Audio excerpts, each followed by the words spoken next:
نحمده ونصلي على رسوله الكريم اما بعد فاعوذ بالله من الشيطان الرجيم بسم الله الرحمن الرحيم يا ايها الانسان ما غرك بربك الكريم الذي خلقك فسواك فعدلك في اي صورة ما شاء ركبك کلا بل تکذبون بالدین صدق اللہ العظیم رب اشرح لی صدری ویسر لی امری واحلل عقدۃ من لسانی یفقہوا قولی۔ حضرات، جو اس قسم کے اجلاس ہوتے ہیں جیسا کہ ہمارا آج کا ہے، ماشاءاللہ بہت کامیاب اجلاس ہے، تقاریر کے اعتبار سے بھی اور سامعین کے اعتبار سے بھی، لیکن اس میں صدارت نمائشی ہوتی ہے صرف اس لیے کہ ظاہر بات ہے کہ آخر میں صدر کے پاس کچھ کہنے کے لیے وقت ہی نہیں رہتا۔ اب ظاہر بات ہے کہ 12:30 سے اوپر ہو چکے، 12:35، اور میرا خیال ہے کہ غالباً 7 بجے اذان کی آواز بھی آ جائے گی۔ مجھے بہت اختصار کے ساتھ کچھ عرض کرنا۔ دوسرے یہ کہ جو فضا اس وقت ہمارے ہاں پیدا ہوئی ہے، خاص طور پر عزیز الزید حامد صاحب کی تقریر سے اور پھر لیاقت بلوچ صاحب کی بھی پر امید باتیں جو سامنے آئی ہیں، ان کے پس منظر میں شاید میری باتیں آپ حضرات کو کچھ زیادہ اچھی نہیں لگیں گی، اس لیے کہ میں تصویر کا ایک دوسرا رخ آپ کو دکھانا چاہتا ہوں۔ لیکن بات یہاں سے شروع کرتے ہیں کہ بھارت کے عزائم کیا ہیں۔ پہلی بات مجھے یہ کہنی ہے کہ اچھی طرح سمجھ لیجئے، ہندو چاہے وہ ہائی کاسٹ کا ہو چاہے لو کاسٹ کا ہو، دلیت ہو شودر ہو، کسے باشد، اس نے دل سے پاکستان کو کبھی تسلیم نہیں کیا، اور پاکستان کا وجود اس کے سینے کا ناسور ہے۔ بھارت ماتا کا تقدس اور اس کے ٹکڑے کروا دینا یہ جرم عظیم ہے ان کے نزدیک، اور یہ گویا کہ جو بھی پاکستان کے خلاف جارحیت کے عزائم ہیں، یہ بالکل اس شعر کے مطابق ہے کہ نیش اقرب ناز پے کین است، اقتضائے طبیعتش این است۔ بچھو اگر ڈنک مارتا ہے تو کسی کینے کی وجہ سے، دشمنی کی وجہ سے نہیں مارتا، اس کی تو فطرت کا تقاضا ہے، اس سے وہ ڈنک مارنا ہی مارنا ہے۔ اب اس کو ذرا یاد کیجئے، اگرچہ نہرو اور پٹیل نے پاکستان کے قیام کو منظور کر لیا تھا، گاندھی سے ڈرتے تھے اور ماؤنٹ بیٹن سے کہا تھا جاؤ تم باپو کو تم راضی کرو، ہماری جرأت نہیں ہے کہ جا کر باپو سے کہہ سکیں کہ ہم تقسیم مانتے ہیں۔ لیکن ان کی اسکیم کیا تھی؟ پاکستان کے پیدا ہوتے ہی ختم کر دینا۔ اس وقت پاکستان کے ریزروز جو روکے گئے، ہتھیار روکے گئے، بالکل پیرالائز کرنے کی کوشش۔ ویسٹ پنجاب سے ہندوؤں کا انخلا کرایا گیا، خود کرایا گیا۔ یہاں وہ اس قسم کے فسادات بالکل نہیں ہوئے تھے جو ایسٹ پنجاب میں ہوئے، تاکہ یہاں کا جو چونکہ تجارت اور صنعت وغیرہ تو ہندو کے پاس ہے، یہ تو کولیپس کر جائے گا۔ اور پھر یہ ہے کہ ادھر سے جو سیلاب آیا جو مہاجرین کا، تو اس سب سے انہیں توقع تھی کہ پاکستان فوراً ختم ہو جائے۔ اللہ کا بڑا فضل و کرم ہوا، بڑا فضل و کرم ہوا، بڑا فضل و کرم ہوا۔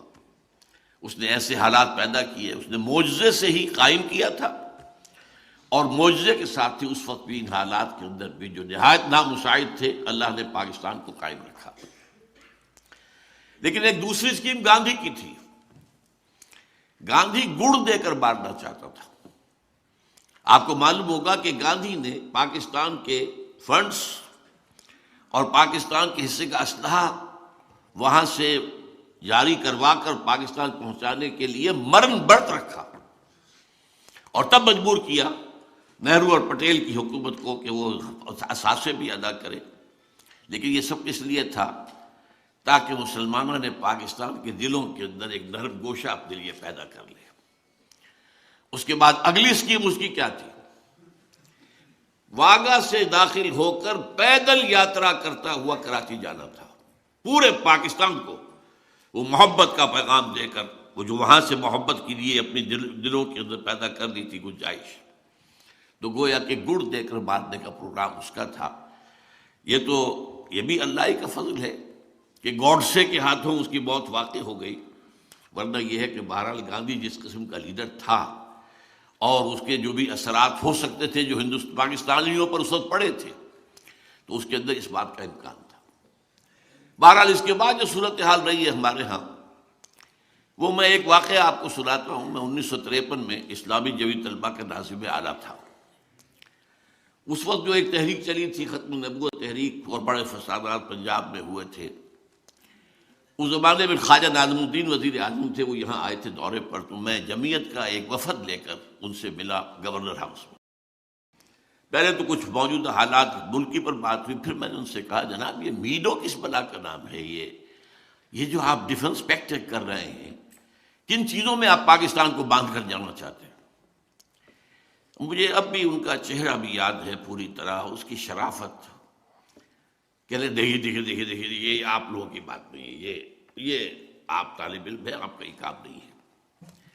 میں ذرا شوق تھا ابتدا ہی سے، میں نے کہا جناب آپ ہمیں باندھ کر چلتے بنیں گے، ملک تو ہم نے سنبھالنا ہے، تو ہمیں بتائیے۔ اچھا ایک جملے میں اچھا، اور دو جملے میں آپ کے سنا رہا ہوں۔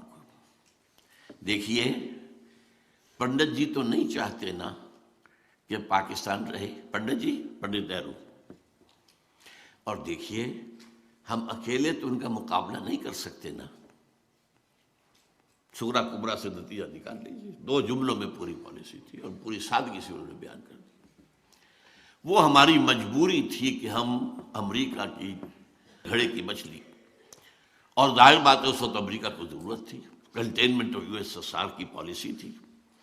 وہ سینٹو اور نیٹو اور میڈو تو نہیں بن سکی تھی، سینٹو بنی تھی، پھر وہ بھی رہ گئی تھی، لیکن سیٹو اور نیٹو تو تھی۔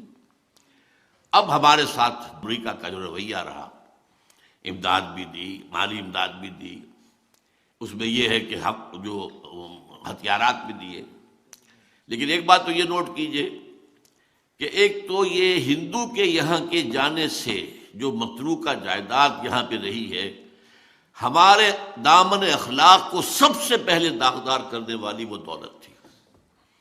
جھوٹے دعوے، جھوٹے ایفیڈیوٹس، جھوٹے حلفیہ بیان، تو ہمارے کردار کی جو کمر ٹوٹی ہے اس سے، وہ ہمارے حق میں واقعہ یہ ہے کہ ایک بہت بڑا زہر ثابت ہوا۔ اور اس کے بعد امریکی امداد ہمارے لیے زہر بن گئی، ایک آرٹیفیشل خوشحالی۔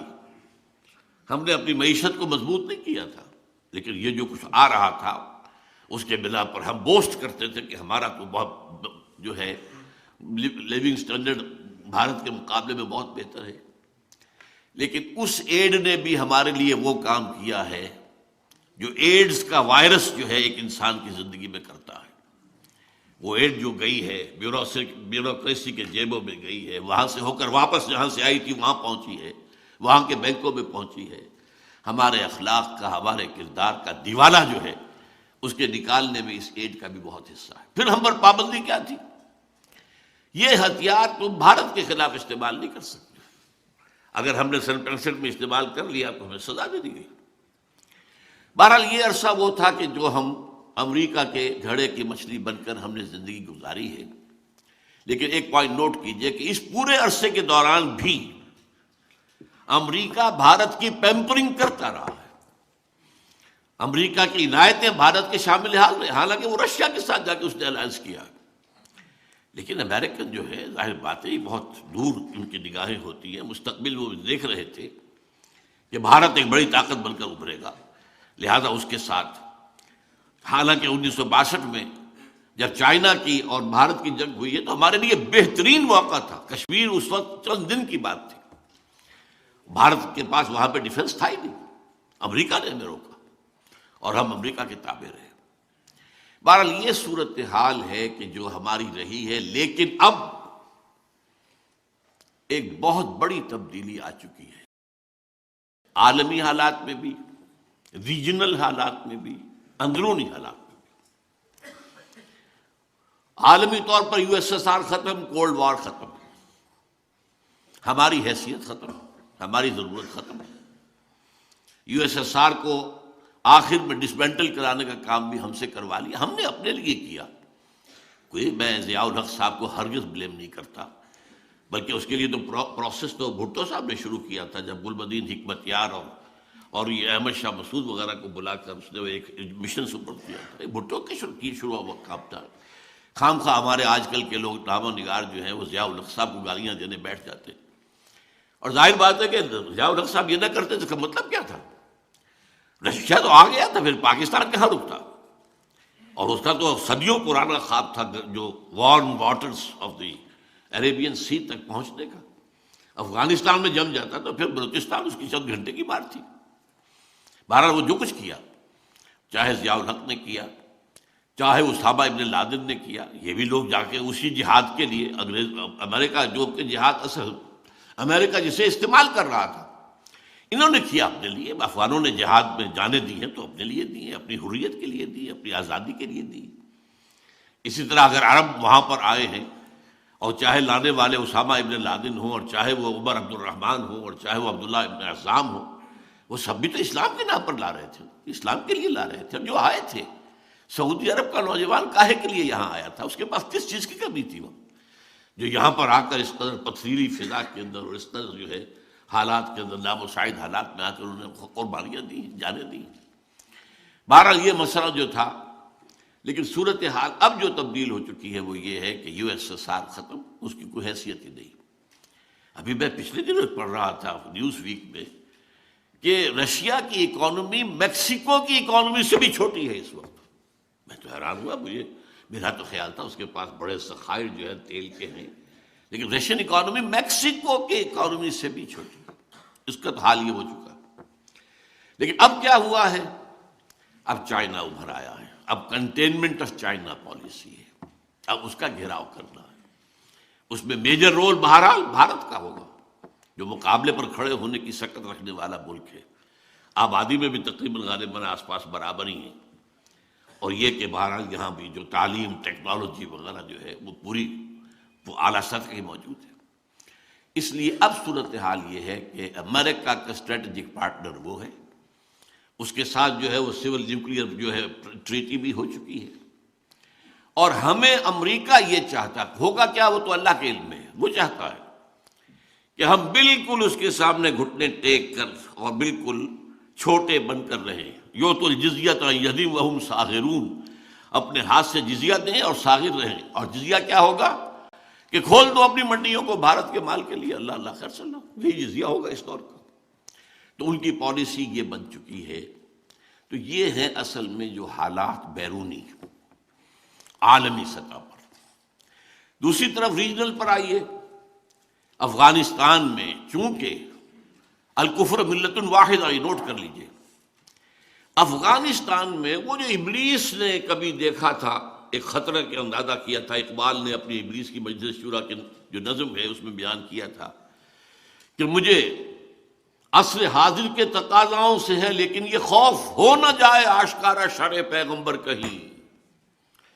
یہ شرع پیغمبر تو آشکارا ہو رہا ہے۔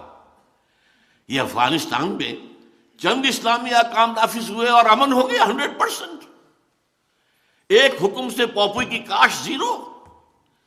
ہمارے ہاں کے بڑے سیکولر جو ہیں، دانشور ہیں، علامہ اقبال کے صاحبزادے ڈاکٹر جاوید اقبال، انہوں نے خود کہا، کچھ دن رہ کر آئے تھے کابل میں طالبان کی حکومت کے دور میں، واپس آ کر دارالعلوم حقانیہ اکوڑا خٹک میں تقریر کی ہے، اور مجھ سے مانا کہ ہاں میں نے کہا تھا، یہ بعد میں نے پہلے اخباری سطح تھی، پھر میں نے خود ان سے پوچھ کیا، ہاں کہا تھا میں جو حالات کابل میں دیکھ کے آیا ہوں، یہ کون کہہ رہا ہے؟ جاوید اقبال کہہ رہا ہے، روشن خیال ترین ہمارے دانشوروں میں سے اور سیکولر ذہن رکھنے والے، کہ میں جو حالات دیکھ کر آ رہا ہوں افغانستان میں، کابل میں، اگر یہ چند اور مسلمان ملکوں میں بھی ایسے حالات ہو جائیں تو پوری دنیا مسلمان ہو جائے گی۔ یہ ہے وہ خطرہ افغانستان کی سرزمین سے کہ جس کی وجہ سے 9/11 کا ڈرامہ رچایا، اپنے 3000 آدمی مروائے، 4000 یہودیوں کو بچا لیا۔ پہلے دن کہا گیا تھا 8000 یہاں پر مارے گئے ہیں، اس کے بعد بتایا گیا نہیں 3008 تو مرے ہیں، باقی کہاں گئے؟ 42 تو کہاں گیا؟ وہ معلوم ہوا وہ 42 یہودی تھے جو اس روز آئے ہی نہیں تھے، انہیں معلوم تھا را کا اور نیو کانز آف امریکہ ان کا جو ہے یہ اپنا ملی ہوئی بھگت تھی، اور وہ یہ چاہتے تھے کہ جیسے سیکنڈ ورلڈ وار میں پرل ہاربر کے واقعے کے بعد امریکہ جو ہے پوری طاقت کے ساتھ آ کر کودا تھا میدان جنگ میں، تو امریکہ نیڈز ہے پرل ہاربر، یہ ان کے یہاں باقاعدہ مقالات لکھے گئے۔ وہ پرل ہاربر انہوں نے خود کروا کے اور پھر افغانستان پر جو فوج کشی کی ہے اور جو طالبان کی حکومت کو ختم کیا ہے، لیکن انہیں نظر آ رہا ہے کہ یہ یہاں پر جو جذبہ ہے وہ کبھی ختم ہونے والا نہیں۔ وہ اور ہمارا علاقہ، یہ جو پختونستان والا علاقہ سمجھ لیجئے، ہمارا بھی جو پختون علاقہ ہے، اس کے بارے میں ایک بہت بڑے مصری دانشور شکیب ارسلان نے یہ لکھا ہے۔ میں حیران ہوتا ہوں کہ وہ مصری ہیں، انہیں ہمارے حالات کا ایسا کیسے اندازہ تھا۔ مولانا علی میاں صاحب نے اپنی کتاب میں کوٹ کیا، اس نے کہا تھا کہ یہ جو دو پہاڑی سلسلے چلتے ہیں، یہ جو چھت کہلاتی ہے پامیر کی سطح مرتفع، یہاں سے ادھر پہاڑ جا رہا ہے، ادھر پہاڑ جا رہا ہے، ادھر پہاڑ جا رہا ہے، ادھر جا رہا ہے، تو ایک ہمالیہ ہے جو وہاں سے چلتا ہے ساؤتھ ایسٹ کی طرف، اور ایک کوہ ہندوکش ہے جو وہاں سے چلتا ہے ساؤتھ ویسٹ کی طرف۔ ان دونوں کے درمیان جو ٹرائنگل ہے، یہ ٹرائنگل کا بیس میں بتا رہا ہوں، یہ ان کی کوٹیشن میں نہیں ہے، وہ ہے مالاکنڈ کا پہاڑ، یہ ٹرائنگل بنتی ہے، بیس یہ ہے، ادھر سے ہمالیہ، ادھر سے کوہ ہندوکش۔ اس خطے میں جو قوم آباد ہے، شکیب ارسلان کہتے ہیں اگر پوری دنیا میں اسلام کی نبضیں ڈوب گئیں تب بھی اس خطے میں اسلام کی نبضیں چلتی رہیں۔ تو یہ علاقے ہیں، ان سے خطرہ ہے، اسی لیے یہاں وہ اپنا پورا مضبوط اڈا بنانا چاہتے ہیں ہر صورت۔ ابھی کہا گیا کہ تو ہم کئی جنریشنز تک رہیں گے یہاں پہ، یہ جنگ تو کئی جنریشن تک چلے گی۔ اور یہاں پر نوٹ کیجئے کہ الکفر ملت واحدہ کا ثبوت کیا ہے۔ افغانستان کے خلاف رشیا بھی ان کی پیٹھ تھپکتا ہے، افغانستان کے خلاف چائنا بھی وہ ان کی پیٹھ تھپک رہا ہے، بلکہ وہاں اپنی فوج بھیجنے کو تیار ہے۔ اسے بھی اندیشہ ہے یہ مسلم فنڈامنٹلزم جو ہے، اگر افغانستان اور پاکستان کے علاقے سے نکلتا ہے تو سنکیانگ جیسا بڑا میرا صوبہ، بہت بڑا علاقہ، ذرا آپ کو تو نہیں یاد ہوگا اکثر کو، ہم شروع میں جب پڑھا کرتے تھے روسی ترکستان، چینی ترکستان، دو ترکستان تھے یہ روسی ترکستان کے جو ہے سمرقند اور بخارا جیسے شہر، اور یہاں کاشغر، اور اقبال نے کہا ہے ایک ہو مسلم حرم کی پاسبانی کے لیے نیل کے ساحل سے لے کر تا بخاک کاشغر، یہ کاشغر وہاں ہے، اور وہ مسلم تہذیب کا بہت بڑا گہوارہ، انہیں خطرہ ہے۔ تو اس وقت صورتحال یہ ہے کہ الکفر ملت الواحدہ کی حیثیت سے افغانستان کے اندر ہر حالت میں انہیں جو ہے اپنے قدم جمائے رکھنے ہیں، اور اس کے لیے جو بھی کچھ انہیں کرنا پڑا وہ کرنے کو تیار ہوں۔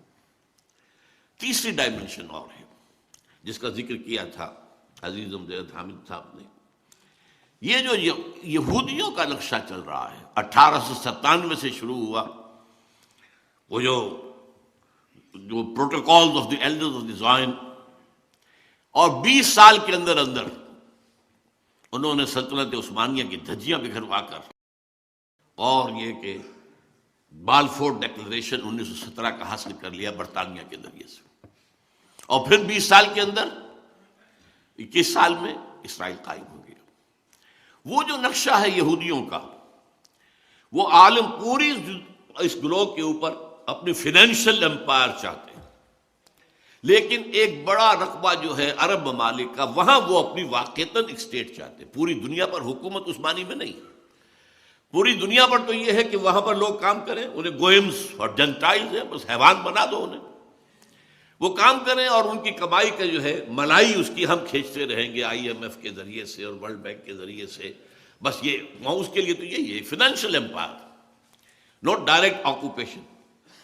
لیکن یہ جو گریٹر اسرائیل ہے، اور پھر جو انہیں اپنا بنانا ہے تھرڈ ٹیمپل، ذرا غور کیجئے، ان کے لیے وہ بالکل ایسے ہی ہے حضرت سلیمان کا بنایا ہوا، ہم اسے مسجد اقصیٰ کہیں گے، اسے ہم ٹیمپل تو نہیں کہیں گے، بہرحال ہیکل کا لفظ استعمال ہوتا ہے، جو بنایا تھا تقریباً 1000 BC میں بیفور کرائسٹ، لیکن اس کے بعد 587 میں اسے گرایا نیبوکڈ نظر نے۔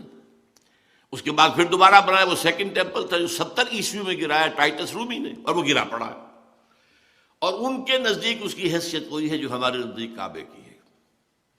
اب جب کہ آپ سوچئے کہ 40 برس ہو گئے ہیں کہ اب وہ یروشلم پر پورا قبضہ ان کا ہے 1967 کے بعد سے، اور انہیں ہر حال میں اپنا ٹیمپل بنانا ہے۔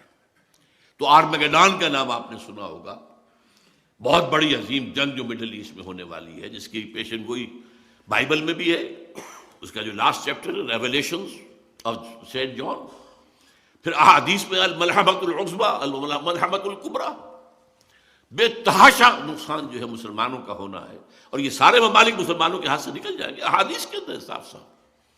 یہ عراق ہے، اور یہ شام ہے، اور یہ فلسطین ہے، اور ترکی کا بھی ایک حصہ ہے، اور سعودی عرب کا بھی ایک حصہ ہے، جس کو اندر ان کا نقشہ تو مدینے سمیت ہے، انکلوڈ کرتے ہیں مدینے کو، مکے کو نہیں، مکے سے انہیں سروکار نہیں۔ اس کے لیے ایک عظیم جنگ ضروری ہے، اور تھرڈ ٹیمپل بنانے کے لیے مسجد اقصی گرانی ضروری ہے۔ لیکن اس کام میں جیسے کہ زید نے کہا تھا، صحیح کہا تھا، مسجد اقصی جس دن گری طوفان ہوگا پورے عالم اسلام میں، پھر ان حکومتوں کی کوئی حیثیت نہیں ہوگی۔ یہ جیسے وہ پاکٹ یونینز ہوتی ہے، لیبر یونینز، پاکٹ یونینز، یہ ساری حکومتیں کیا ہیں؟ یہ امریکہ کی جیب کی جو ہے حکومتیں ہیں، ان کے مٹھو، ان کے اعلی کار۔ ہماری موجودہ حکومتیں وہیں سے NOC بھی لے کر آئی ہے، وہیں سے NRO بھی لے کر آئی ہے، سارا کا سارا معاملہ انہیں کا ہے، اور اکثر جگہ پر سب کے سب پٹھو ہیں اپنے اپنے مفادات کے لیے۔ عرب کانپتے ہیں ایران سے، لہذا ہمیں چاہیے کہ وہ جو ہے یقیناً امریکہ کی ہم جو ہے وہ پناہ لیے رکھے، اس لیے کہ ایران بہت بڑی طاقت ہے، اور وہ ظاہر بات ہے عرب اور عجم کی پرانی جو ہے مخاصمت ہے وہ تو ہڈیوں کے اندر ہے۔ بہرحال یہ ساری صورتحال ایسی ہے کہ وہ تلے ہوئے ہیں اب اس بات پر کہ اپنے اس ایجنڈا، وہ 5 point agenda, Armageddon, creation of greater Israel, demolition of مسجد اقصی، اور وہاں پر تھرڈ ٹیمپل کی تعمیر، اور اس کے بعد تھرون آف ڈیوڈ لا کر وہاں رکھنا، یہ جو ہیں 5 آئٹمز ہیں۔ ان کا میں وقت نہیں ہے میرے پاس کہ میں آپ کو بتاؤں تھرون آف ڈیوڈ کہاں سے آ گیا۔ وہ ایک پتھر تھا، میں مختصر عرض کر دوں، جس پر حضرت داؤد کو بٹھا کر تاج پوشی کی گئی تھی، اسی پر حضرت سلیمان کی تاج پوشی ہوئی، پھر وہ رکھ دیا گیا ہیکل سلیمانی میں، اور جو بھی اب ہوتا تھا یہودی بادشاہ اس کی تاج پوشی اسی پر ہوتی تھی۔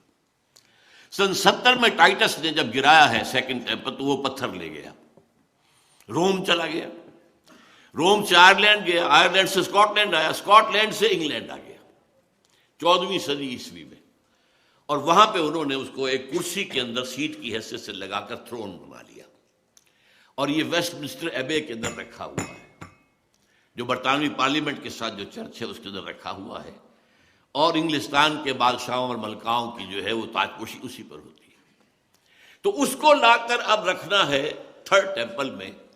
اس کے بعد یہودی سمجھتے ہیں ہمارا مسیح آئے گا، وہ وہاں بیٹھ کر پوری دنیا پر حکومت کرے گا۔ عیسائیوں کا خیال ہے کہ حضرت مسیح کا سیکنڈ کمنگ ہوگی، جو ہم بھی اس کے قائل ہیں، اور وہ وہاں سے حکومت کریں گے۔ بہرحال اس ایجنڈے کا آغاز کرنے سے پہلے یہ تلے ہوئے ہیں۔ صحیح کہا تھا زید صاحب نے کہ انہیں کسی اور سے خطرہ نہیں تھا، کسی عرب ملک سے کوئی خطرہ نہیں تھا۔ بن گورین نے نہ صرف شروع میں کہا ہے، بلکہ بن گورین نے بعد میں 1967 کی جنگ کے اندر جو انہیں عظیم کامیابی حاصل ہوئی تو جشن منایا تھا پیرس میں۔ بن گورین نے وہاں تقریر کرتے ہوئے کہا تھا ہمیں کسی مسلمان، کسی عرب ملک سے کوئی خطرہ نہیں ہے، خطرہ صرف پاکستان سے ہے۔ جبکہ اس وقت تک پاکستان ایٹمک پاور نہیں تھا، لیکن اس وقت جو بہرحال کیونکہ قائد اعظم نے جس طریقے سے کہا تھا اسرائیل کو it's the illegitimate child of the West, اس قدر کھل کر کہنے والا تو شاید پوری دنیا میں اور کوئی بھی نہ ہو، اور جس طرح لیاقت علی خان نے ٹھوکر ماری تھی، جو اپنا دورہ تھا ان کا امریکہ کا، اور وہاں جب ان کو جو امریکن جوئش کانگریس نے ریسیپشن دیا اور وہاں کہا کہ آپ ہمیں اسرائیل کو تسلیم کر لیں، ہم یہ دیں گے، یہ دیں گے، یہ دیں گے، یہ دیں گے، یہ دیں گے، تو اس نے بھی جواب دیا تھا قائد اعظم ہی کی اسی سمجھیے ٹریڈیشن کے مطابق کہ جینٹلمین اور souls are not for sale, اس کی سزا اسے بھگتنی پڑی۔ قرارداد مقاصد پاس کرنا اس کا بہت بڑا جرم تھا، اور اس کے بعد اس طرح یہودیوں کی آفر کو ٹھکرا دینا اس کا بہت بڑا جرم تھا۔ تو قتل انہیں کیوں کرایا گیا؟ قتل انہوں نے کیا ہے، یہ ان کی سازش تھی جس سے کہ قتل کیے گئے۔ بہرحال اب وہ تلے ہوئے ہیں کہ پاکستان کے کم سے کم ایٹمی دار توڑ دیے جائیں، تب وہ 5 نکاتی جو ہے ایجنڈا اس پر شروع کیا جائے، تاکہ ایسا نہ ہو کہ اگر اس سے پہلے ہو جائے طوفان عوامی یہاں آئے اور یہاں یہ حکومت جو ہے ہماری جو کٹ پتلی حکومت ہے یہ بہہ جائے تنکوں کی طرح، اور فنڈامنٹلسٹ کے ہاتھ میں جو ہے وہ طاقت آ جائے، تو یہ نیوز جو ہے پھر وہ ہمارے لیے ظاہر بات ہے کہ بہت بڑا خطرہ ہوں گے۔ یہ صورتحال ہے ہماری خارجی۔ لیکن اب اس کو دیکھیے، میں یہ تصویر کا رخ رکھ رہا ہوں میں معذرت کے ساتھ، کچھ سچائی آپ کو سننی چاہیے۔ بہت کچھ وہ بھی ہے کہ ہم خود اپنی جو بھی ہمارے ساتھ ہو رہا ہے اس کے ذمہ دار ہیں۔ اے باد صبا ہی ہما آوردہ تست، 1971 میں ہم نے وہ صورتحال وہاں پیدا کی تھی جس سے فائدہ اٹھایا پھر بھارت نے۔ بھارت کا تو نیش اقرب نسب ہے کی نست، انہیں تو موقع ملا تھا، سبرامنیم نے اس وقت لکھا تھا this is the chance of the century, انہوں نے یوز کیا، لیکن حالات تو ہم نے پیدا کیے تھے نا۔ وہاں جو کچھ ہوا تھا، وہاں ایک عوامی ہے تحریک اٹھ کر کھڑی ہو گئی تھی، ہمارا جو بھی مارشل لا تھا وہ انہیں قابل قبول نہیں تھا، ہم نے پنجابی فوج کی غلامی کے لیے جو ہے وہ پاکستان میں شامل ہونا پسند نہیں کیا تھا، وہ تو پنجابی فوجی کہتے تھے نا۔ اور جو کہا تھا پروفیسر فرید احمد، یعنی ان کا جو ڈھاکہ ایئرپورٹ پر استقبال ہوا تھا کہ اے پنجابیوں کے دلال دفع ہو جاؤ، چلے جاؤ، انہیں اترنے نہیں دیا گیا تھا ڈھاکے کے اندر۔ اب یہ فضا آخر پیدا کی کس نے تھی؟ یہ ہم نے کی تھی نا۔ اسی وجہ سے چائنا کے پاس ہم گئے تھے تو چائنا نے کہا تھا it's your own creation, you have to deal with it, یہ تو آپ لوگوں نے کہ اپنے جو ہیں کرتوت آپ کے ہیں، اب اس کو سنبھالنا آپ ہی کو پڑے گا، وہ اس کو آنے کے لیے تیار نہیں ہوا۔ تو صورتحال یہ ہے کہ ہم اپنے حصے کو دیکھیں کہ جو ہمارا جرم ہے، اور اس میں نے آج جو آیت پڑھی ہے وہ یہ ہے کہ اللہ تعالیٰ کی طرف سے معجزے آتے ہیں آتے رہے ہیں، لیکن اللہ کی شان غفاری اور رحیمی پر دھوکہ نہیں کھانا چاہیے۔ ایک وقت آتا ہے کہ اللہ تعالیٰ رسی کھینچ بھی لیتا ہے، پھر سزا بھی دیتا ہے۔ ان بطش ربک لشدید، تمہارے رب کی جو پکڑ ہے وہ بھی بہت سخت ہوتی ہے۔ ہاں وہ مہلت بھی دیتا ہے، وہ کریم بھی ہے، وہ غفور بھی ہے، وہ ستار بھی ہے، وہ ودود بھی ہے، وہ رؤوف بھی ہے، لیکن شدید العقاب بھی ہے، شدید ذو انتقام بھی ہے، وہ انتقام بھی لیتا ہے۔ انا من المجرمین منتقمون۔ اب ہمارے ہاں ہوا کیا ہے، ہمارا اصل مرض کیا ہے جس کو سمجھنا چاہیے، خدا کے لیے سمجھیے۔ دیکھیے ہم نے یہ ملک لیا تھا اللہ سے معجزے کے طور پر، اللہ نے ہمیں دیا۔ یہ اب اس کی تفصیل میں نہیں جا سکتا، میری کتاب سن 85 میں نے لکھی تھی استحکام پاکستان، میں نے ثابت کیا 100% معجزہ، کوئی حالات تھے ہی نہیں پاکستان کے بننے کے۔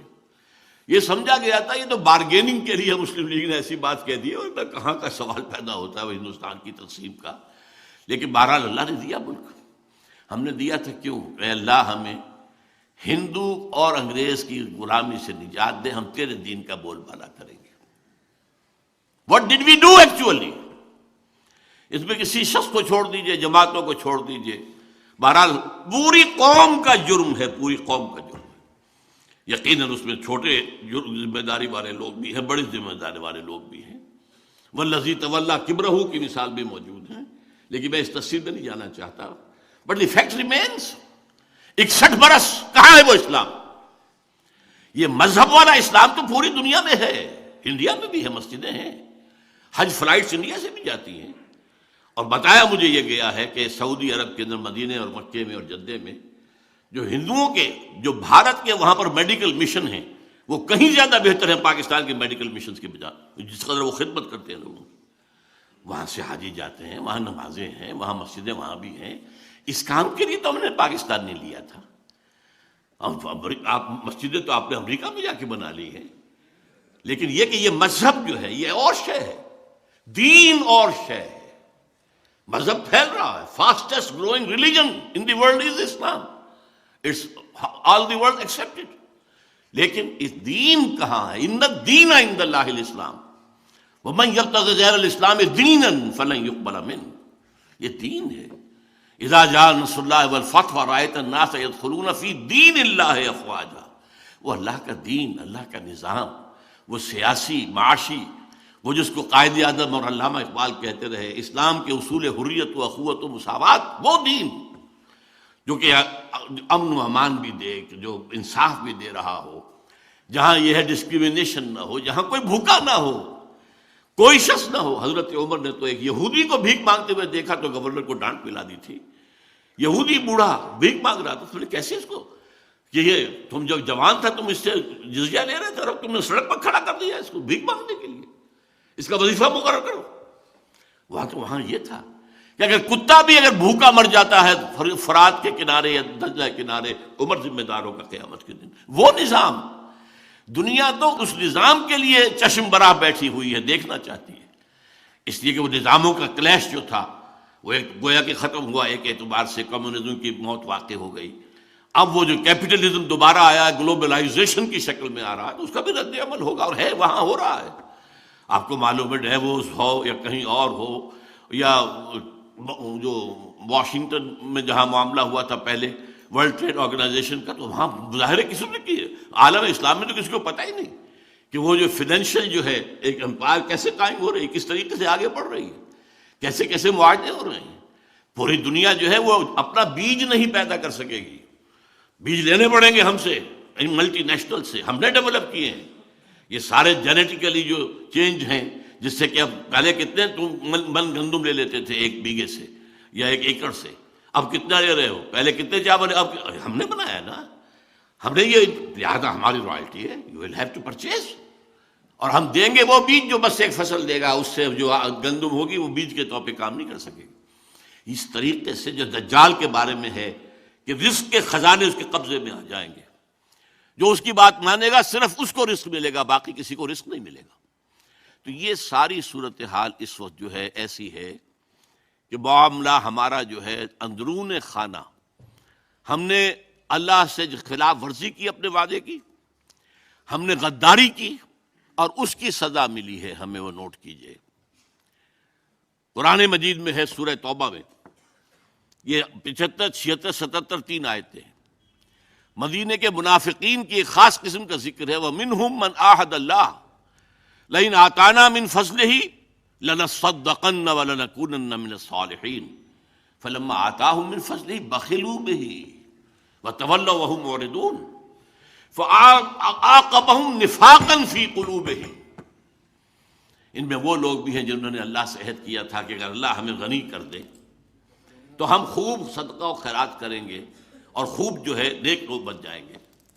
پھر اللہ نے غنی کر دیا تو اب بخل سے کام لیا، اب وہ تجوریوں میں تالے لگا دیے اور منہ رخ میں موڑ لیا، پیٹھ موڑ لی ہم سے۔ اس کی سزا کے طور پر ہم نے ان کے اندر نفاق کا روگ پیدا کر دیا۔ آج پاکستان کی پوری قوم اس سزا کے اندر مبتلا ہے۔ انسان پوری اس وقت دنیا کی منافق ترین قوم پاکستانی قوم ہے۔ اب اس نفاق کی کیا کیا شکلیں ہیں؟ نفاق باہمی، اب وہ قوم کہیں نہیں ہے، ڈھونڈ اب اس کو چراغ رخ زیبا لے کر۔ وہ جو قوم ہوتی تھی، وہ جو 45 46 47 میں قوم، وہ کہاں ہے اب تو قومیتیں ہیں، اب تو عصبیتیں، صوبائی عصبیتیں ہیں۔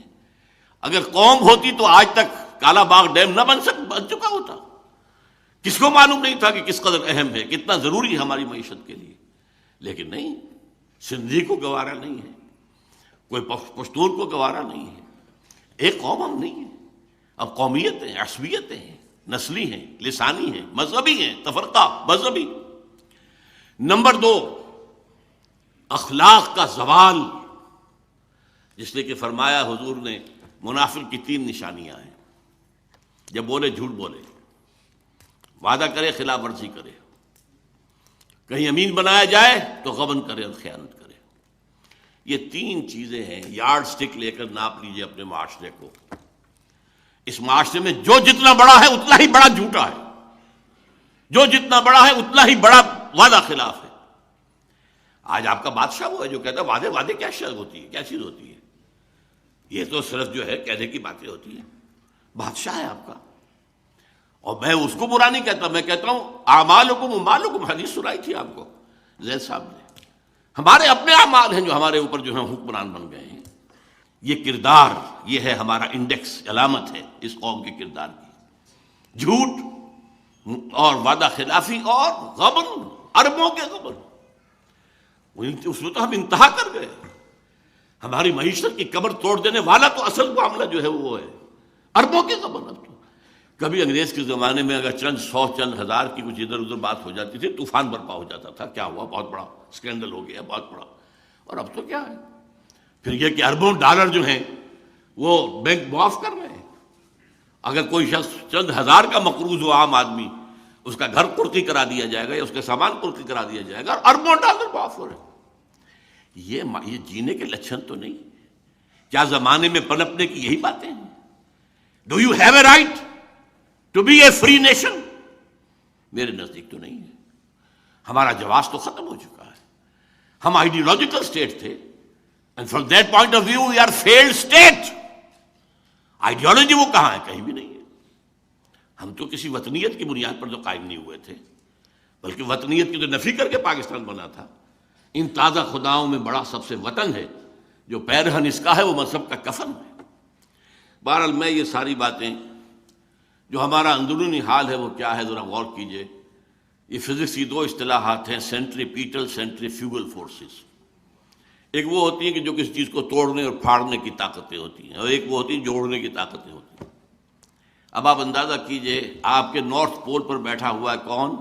اسفندیار ولی ابن عبد الولی ابن خان غفار خان، جس نے کہ پاکستان میں دفن ہونا قبول نہیں کیا، جلال آباد میں دفن ہوا ہے، جس کا نام سرحدی گاندھی تھا. حالانکہ وہ نوجوانی میں علماء دیوبند کا ایک عام کارکن تھا.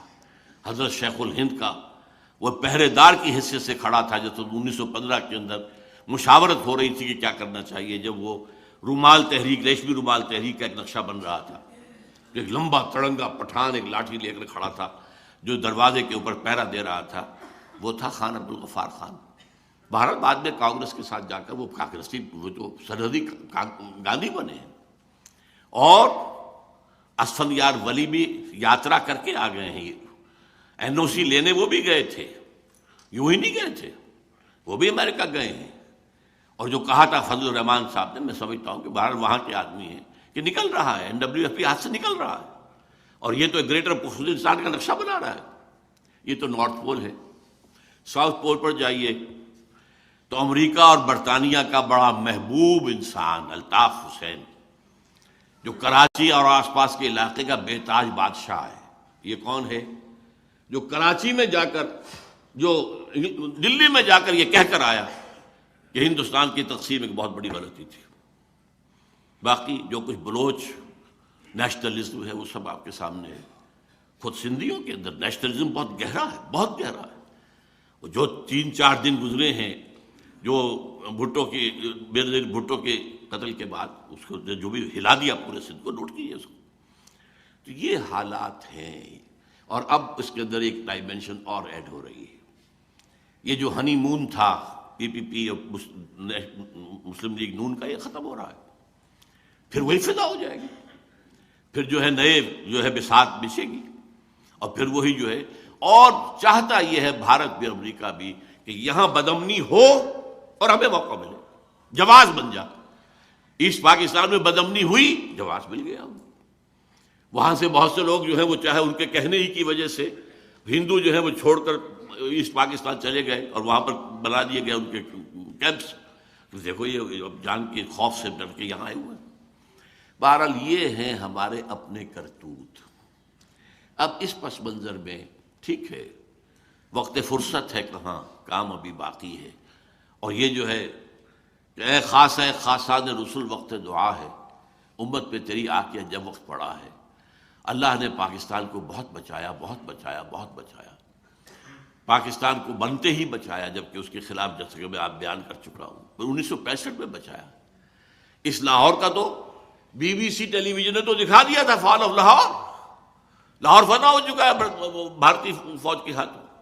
جیم خانہ کلب میں شام کو آ کر شراب پینے کی تو ان کا پروگرام بن چکا تھا. اور ہماری سرحد خالی پڑی تھی، نو ڈیفنسز واٹس ایور. لیکن کیا ہے وہ اللہ نے بچایا.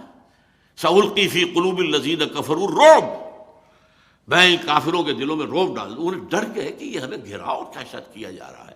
نو ریزسٹنس، وہ فوج سامنے ہے ہی نہیں، لہٰذا ڈر کے ٹھٹک کر کھڑے رہ گئے اور موقع مل گیا تو اللہ نے بچایا۔ سن 71 میں واقعہ جتنا بڑا حادثہ تھا، میں تو صاف بربلا کہہ رہا ہوں کہ پاکستان بھارت کے لیے ویسٹ پاکستان 6 دن سے زیادہ کی مار نہیں تھا۔ راجستھان کا ہمارا سیکٹر ٹوٹ چکا تھا، سیالکوٹ کا سیکٹر ٹوٹ چکا تھا، صرف ایک وہ جو ہمارا سلیمان کی ہیڈ ورکس، وہاں پر ٹکا خان صاحب وہ ایک ٹاسک فورس لے کر بیٹھے ہوئے تھے۔ ہماری ایئر فورس جس نے 65 میں بہت بڑا کام کیا تھا بالکل نیوٹرلائز کر دی گئی تھی، اس لیے کہ رشیا نے وہ دے دیے تھے ہیلی کاپٹرز بھارت کو جن کے اوپر جو ہے وہ رڈار لگے ہوئے تھے اور وہ فضا میں ہر وقت موجود تھے۔ ہماری کوئی چڑیا بھی ہلتی تھی تو ان کے علم میں تھا۔ ہمارے جہاز کو کماڑی میں آ کر مار گئے وہ تو یہ کہ نکسن کا معاملہ اللہ کے دل میں، اللہ کی انگلیوں کے مابین ہوتے ہیں تمام انسانوں کے دل۔ نکسن کے دل کو پھیرا ہے، جس کو آخری وقت تک کہتی رہی پھر اندرا گاندھی، پرو پاکستان ٹلٹ ان امریکاز پالیسی۔ اور نکسن نے فون کیا کوسیجن کو ہاٹ لائن پر، اور کوسیجن نے فون کیا اس کو اندرا گاندھی کو، اور یونیلیٹرل سیز فائر ہوا ہے۔ وہ اللہ نے ہمیں فریش لیز آف ایگزسٹنس دی ہے۔ اللہ تعالیٰ اب بھی کیا پتا، وَإِنْ أَدْرِي لَعَلَّهُ فِتْنَةٌ لَكُمْ وَمَتَاعٌ إِلَىٰ حِينٍ، خدا کرے کہ بات وہی ہو جو زید حامد صاحب کہہ رہے ہیں۔ کیا پتا یہ بھی ایک آزمائش ہے جو آ رہی ہو، لیکن اس کے بعد اللہ تعالیٰ ہمیں ایک فریش لیز آف ایگزسٹنس دے دے، ہمیں موقع دے دے، ہمیں توبہ کی توفیق دے دے۔ لیکن یہ ہے کہ حالات کا جو دوسرا رخ ہے اس کو بھی سامنے رکھنا ضروری ہے۔ لیکن اس کے لیے اصل جو ہے میں بات کرنا چاہتا ہوں، جب تک ہم توبہ نہیں کریں گے، یہ نہیں بھول جانا چاہیے کہ یرموک میں جانے والے 60 لوگ کون تھے، جو کہ یوں سمجھیے سر سے پاؤں تک ایمان کا مجسمہ تھے۔ ہم کہاں ہیں؟ عزیز ماقف نے آیت تو وہ پڑھی تھی لیکن زیادہ زور دے کر بیان نہیں کیا۔ انتم الاعلون ان کنتم مومنین، تم ہی بلند رہو گے اگر تم مومن ہوگے۔ ہم نہیں ہیں مومن، ہم تو پیدائشی مسلمان ہیں صرف۔ قالت الاعراب آمنا قل لم تؤمنوا ولکن قولوا اسلمنا۔ یہ بدو کہہ رہے ہیں ہم ایمان لے آئے، نبی ان سے کہہ دیجئے تم ہرگز ایمان نہیں لائے ہو، ڈونٹ ڈیسیو یور سیلف، یوں کہو کہ ہم مسلمان ہو گئے۔ ہم مسلمان ہیں، پیدائشی مسلمان ہیں، وہ تو اللہ نے زبردستی ہمیں مسلمان بنا دیا ہے کہ ہمیں مسلمان والدین کے گھر میں پیدا کر دیا۔ ایمان کہاں ہے؟ اور مذہب بہت ہے، دین کہاں ہے؟ یہ سزا ہم پر ضربت علیہم الذلۃ والمسکنۃ وباؤوا بغضب من اللہ، پوری امت مسلمہ پر ہے، اور پاکستان پر اضافی سزا ہے یہ جو ہم نے وعدہ خلافی کے نتیجے میں نفاق عاقبہم نفاقا فی قلوبہم، اس میں ایک پہلو رہ گیا تھا۔ ہمارے ہاں کا سب سے بڑا نفاق کا مظہر ہمارا دستور ہے پاکستان کا، منافقت کا پلندہ، پورا اسلام اس میں موجود ہے، صرف ایک قرارداد مقاصد بھی کافی ہے اگر اس کے ساتھ ایک جملہ ایڈ کر دیا جائے کہ this article will take precedence over the whole of the constitution, اور کسی شے کی ضرورت ہی نہیں۔ لیکن وہاں تو اور دفعات بھی ہیں، لیکن ایسے چور دروازے ہیں کہ کوئی دفعہ مؤثر نہیں ہے۔ منافق اسی کو کہتے ہیں قانونا مسلمان، حقیقت میں کافر، حقیقت میں ہمارا دستور کافر ہے، اس لیے کہ آپ نے بنا دی، جو بھی آئیڈیالوجی کونسل بنا دی، ان کی سفارشات آ رہی ہیں اور پائل اپ ہو رہی ہیں، الماریاں بھر گئی۔ آج تک کوئی ایک سفارش بھی اسمبلی میں پیش نہیں ہوئی، اربوں روپیہ خرچ ہوا ان پر، اور ہے ہی نہیں دستور میں کچھ، بس سفارشیں پیش کرتی رہے گی، پیش کرتی رہے گی، پیش کرتی رہے گی، کرتے کرتے عمریں بیت گئی ہیں اور الماریاں بھر گئی ہیں، چاہے وہ منسٹری آف لا ہے اور چاہے وہ منسٹری آف فائننس ہے، کوئی اور ہے، لیکن یہ کہ کسی پر بھی نہیں ہمارا۔ یہ ہے وہ منافقت جس کی ہمیں سزا مل رہی ہے۔ تو اب توبہ کی ضرورت ہے، لیکن توبہ کے لیے 3 چیزیں میں کہوں گا۔ سب سے پہلے رذائل اخلاق سے اپنے آپ کو پاک کر کے فضائل اخلاق سے مزین کرنا۔ یہ جھوٹ بولنا مذہبی گناہ نہیں ہے تو اخلاقی گناہ ہے۔ وعدہ خلافی صرف مذہبی بات نہیں ہے، یہ تو ایک اخلاقی بات ہے۔ ہمارا کسی کو تہمت لگا دینا، کسی کے ساتھ سوء ظن کا معاملہ کرنا، خام خواہ، یہ سارے اخلاقی رذائل ہیں۔ پیٹھ پیچھے برائی کرنا، غیبتیں کرنا، ان سے دامن چھوڑا ہے۔ نمبر 2، شریعت پر جتنا بھی ممکن ہے عمل کرنا، لازماً عمل کیا جائے۔ وہ حصے ہیں جن پر عمل نہیں کر سکتے جب تک یہاں انقلاب نہ آئے اور اسلامی حکومت قائم نہ ہو جائے۔ چور کا ہاتھ تو نہیں کاٹ سکتا، نہ میں کاٹ سکتا ہوں نہ آپ کاٹ سکتے ہیں، کوئی اور دوسری بعض سزائیں بھی جو ہیں، رجم کی سزا تو کوئی یہاں پہ نافذ نہیں کر سکتا، بلکہ یہ کہ کوڑے بھی لگانے کی سزا بھی دینے کی جو ہے وہ میرے پاس آپ کے پاس اختیار نہیں ہے۔ لہذا یہ ہے کہ لیکن جس چیز پر امکان ہے، سب سے بڑی بات میں کہتا ہوں، پردہ اس ملک کے اندر کوئی ابھی تک مصطفیٰ کمال پاشا نہیں آیا جس نے کہ پردہ زبردستی ختم کرایا۔ پھر جنہوں نے ختم کیا خود کیا ہے نا، یہ ان کی اپنی کارروائی ہے، اپنی کارستانی ہے، دیا ذمہ دار۔ سود سے، انڈائریکٹ سود سے کوئی نہیں بچ سکتا، ڈائریکٹ سود سے تو بچے۔ ایک نمبر 3 یہ کہ عزم کریں کہ اب ہمیں اس ملک کے اندر اسلامی نظام قائم کرنا ہے۔ یہ عزم، یہ در حقیقت یہ ہے توبہ، ورنہ توبہ کی تسبیحیں پڑھنے سے توبہ نہیں ہوگی، توبہ کا ہفتہ منانے سے توبہ نہیں ہوگی، توبہ کے اجلاس کرنے سے توبہ نہیں ہوگی۔ توبہ تو یہ ہوگی رذائل اخلاق کو ختم کرو، شریعت پر عمل بھرپور کرو، اور نمبر 3 طے کر لو ان صلاتی و نسکی و محیای و مماتی للہ رب العالمین، میری اب زندگی اور میری موت اور میری نماز اور قربانی سب اللہ کے لیے۔ اس کے لیے یہ ہے کسی نہ کسی جماعت میں شامل ہونا جو یہاں پر دین کو قائم کرنے کی جد و جہد کر رہی ہو۔ ایک ہے عام کوئی دینی مذہبی جماعتیں یا مذہبی کام، کوئی تعلیمی بھی کام بھی ہو سکتے ہیں، تبلیغی بھی، ایک ہے دین کو قائم کرنے کی جد و جہد، اور جس کا منہج جو آئے گا وہ سیرت النبی سے آئے گا۔ اس لیے کہ انبیاء کرام میں سے انہی کے ہاتھوں ایک عظیم انقلاب برپا ہوا، اور 23 برس کے اندر اللہ کا دین قائم ہو گیا، ٹوٹل 23 برس۔ تو وہ منہج وہاں سے لے کر اس کا فیصلہ مسلمان کریں اور اسی کی منادی کریں۔ اس کی صورت پھر اللہ سے دعا مانگیں۔ مجھے 2 دعائیں بہت پسند آئیں پچھلے دنوں سے۔ ایک حضرت ابراہیم علیہ السلام کی دعا، میں حیران ہوا، پہلے کبھی توجہ نہیں گئی تھی کہ سفارش کرنے کا، اور جس کو کہتے ہیں کہ قیامت کے اندر جو ہے شفاعت بھی ہوگی، اس شفاعت کا کس قدر لطیف انداز ہے۔ فرماتے ہیں پروردگار فمن تبعنی فإنہ منی، جو تو میری اولاد میں سے میری مطابقت کرے گا، میرے پیچھے چلے، وہ تو میرا ہے ہی ہے۔ ومن عصانی فإنک غفور رحیم، اور اے پروردگار جو میری معصیت کرے، نافرمانی کرے، تو غفور اور رحیم ہے نا۔